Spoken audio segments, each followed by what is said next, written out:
Hello प्यारे students, मैं पंकज कुमार वर्मा स्वागत करता हूं आप सबका हमारे चैनल पीएस स्टडी गुरु में। आज मैं आपको 11th क्लास के फिजिक्स में चैप्टर नंबर 5 से बहुत ही महत्वपूर्ण क्वेश्चन करवाने जा रहा हूं। आज हमारा क्वेश्चन है, एक पिंड पर 40 न्यूटन का बल लगाकर उसे बल की दिशा से 60 डिग्री कोण बनाते हुए 20 मीटर विस्थापित किया जाता है। किए गए कार्य की गणना कीजिए। यहां पर ध्यान दीजिएगा कि एक वस्तु है और इस वस्तु पे लगाया जा रहा है बल। यहां पर इस वस्तु पे क्या लगाएंगे अपन? बल लगाएंगे। और जो बल लगा रहे हैं वो कितने न्यूटन का है? वो बल लगा रहे हैं अपन 40 न्यूटन का। ठीक है। और इसे 60 डिग्री का कोण बनाते हुए, कितने डिग्री का? 60 डिग्री का कोण बनाते हुए अपन इसे फेंक रहे हैं या इस पर बल लगा रहे हैं। यहां पर कोण जो है वो 60 डिग्री का लग रहा है, मतलब थीटा का जो मान है वो कितना है?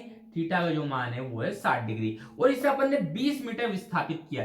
यहां से यहां तक अपन इसे 20 मीटर लेकर आ गए, मतलब इस पर अपन ने जब बल लगाया तो ये वस्तु यहां से यहां पर आ चुकी है।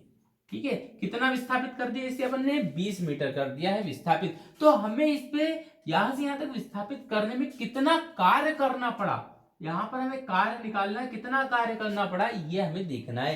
प्यारे स्टूडेंट्स, जो सबसे पहले हमें दिया हुआ है वो हम यहाँ पर लिख लेते हैं। दिया है क्या क्या दे रखा है यहाँ पर? सबसे पहले तो हमें दे रखा बल, यहाँ पे F बराबर दे रखा कितना? 40 न्यूटन। दूसरा यहाँ पे कितना विस्थापन हुआ? D। डिस्प्लेसमेंट कितना हुआ इसका? 20 मीटर हुआ, ये भी हमने लिख लिया। और यहाँ पे कितने डिग्री का कोण बनाया था अपन ने? 60 डिग्री का कोण बनाते हुए इस पे बल लगाया था, तो वो बनाया था अपन ने 60 डिग्री, तो ये लिख दिया हमने यहाँ पे 60 डिग्री। अब प्यारे स्टूडेंट्स, हमें निकालना है यहाँ पे कार्य। तो कार्य बराबर होता है, कार्य W बराबर एफ डी कॉस थीटा। यहां पर हम सूत्र में सीधे सीधे मान रख देंगे। F का मान आ जाएगा 40, D का मान आ जाएगा 20 इंटू कॉस थीटा, तो यहां पे आ जाएगा कॉस और 60 डिग्री थीटा। यहाँ पे क्या लिख देंगे? 60 डिग्री। अब प्यारे स्टूडेंट, सभी को पता है 40 इंटू 20 सीधे सीधे कितना हो जाएगा? 40 और 2 ये हो जाएगा हमारा 800। और यहाँ पे cos 60 का मान होता है 1/2। 2 से इस 800 को काट लेंगे तो कितना आ जाएगा?